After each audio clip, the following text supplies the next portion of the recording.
নিজের হাতে করা জিনিসের প্রতি সবারই একটা অন্যরকম মায়া কাজ করে। সেটা হতে পারে গাছ, হতে পারে পোষা প্রাণী বা যে কোনো কিছু। ঠিক তেমনই আমারও এরকম নিজের হাতে করা এই পুঁইশাক গাছের উপর একটা অন্যরকম মায়া কাজ করে।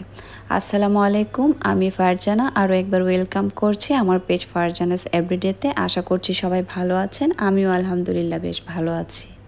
খুব ভালো লাগে যখন নিজের হাতে করা গাছ থেকে কিছু নিয়ে খেতে পারি। তো আমি আজকে পুঁইশাক রান্না করব। আমার গাছেরই পুঁইশাকগুলো আমি নিয়েছি।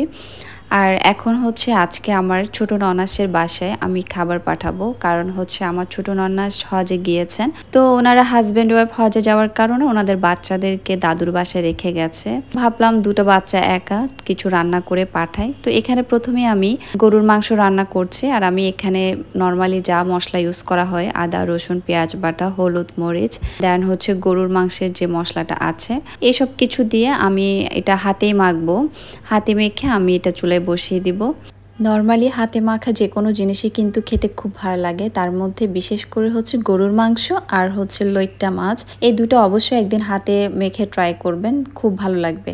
তো আমি বসিয়ে দিয়েছি চুলে। আর এখানে আমি মিক্স সবজিটা রান্না করব, পটল বেগুন দেন হচ্ছে গাজর আলু এইসব কিছু দিয়ে। আর এখানে আমি রূপচাঁদা ফ্রাইটা করে নিব। তো প্রথমে আমি রূপচাঁদাকে ভালো মতো ধুয়ে নিয়ে এখন হচ্ছে এখানে আমি হলুদ লবণ দিয়ে আর একটু ভালো মতো ধুয়ে নিব। তারপর হচ্ছে আমি এখানে মশলাগুলো মেখে নিব।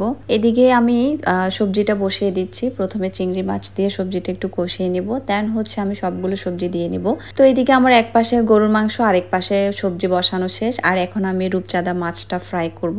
এখানে প্রথমে আমি হলুদ মরিচ আর সামান্য একটু রসুন বাটা আর লবণ, আর যেটা স্পেশালি আমি ইউজ করে থাকি সেটা হচ্ছে কর্নফ্লাওয়ার। আপনারা অবশ্যই কর্নফ্লাওয়ার দিয়ে রূপচাঁদা মাছ একদিন ফ্রাই করে দেখবেন।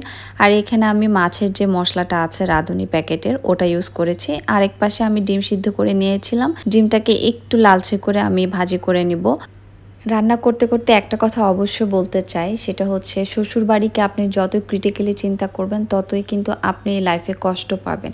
আপনি এটা চিন্তা করবেন যে আপনার মায়ের জায়গায় আপনি কখনো আপনার শাশুড়িকে দিতে পারবেন না, কিন্তু এতটুকু আপনি দিতে পারবেন, আপনার মায়ের সম্মানটুকু অবশ্যই দিতে পারবেন। আর দেওয়াটা উচিত। মাকে আপনি যতটুকু সম্মান করেন ঠিক ততটুকু আপনি আপনার শাশুড়িকে সম্মান করবেন, কারণ উনি আপনার স্বামীকে জন্ম দিয়েছেন। ঠিক তেমনই শাশুড়িরও ওটা চিন্তা করতে হবে, সেই সম্মানটুকু যতটুকু তিনি তার ছেলেকে দেন ততটুকু তার ছেলের বউকে অবশ্যই দেওয়া উচিত। দেখবেন দুজনের মধ্যে ভালো সম্পর্ক অবশ্যই গড়ে উঠবে। তো আজকে কথা বলতে বলতে আমার রান্না অলরেডি প্রায় শেষের দিকে। আমি এখানে মুরগি দিয়ে আলু রান্না করে নিয়েছি আর ভাবছিলাম যে একটু ঢেঁড়স ভাজিটা করে নিই। তো এই যে আমার ঢেঁড়স ভাজিটা হয়ে গেছে। সব কিছু খুব তাড়াহুড়ার মধ্যেই ছিল, হঠাৎ করে আসলে প্ল্যানিংটা করা। তো আমার এদিকে রূপচাঁদা ফ্রাইটাও শেষ। ফাইনালি আমি দেখিয়ে দিচ্ছি কী কী রান্না করেছি।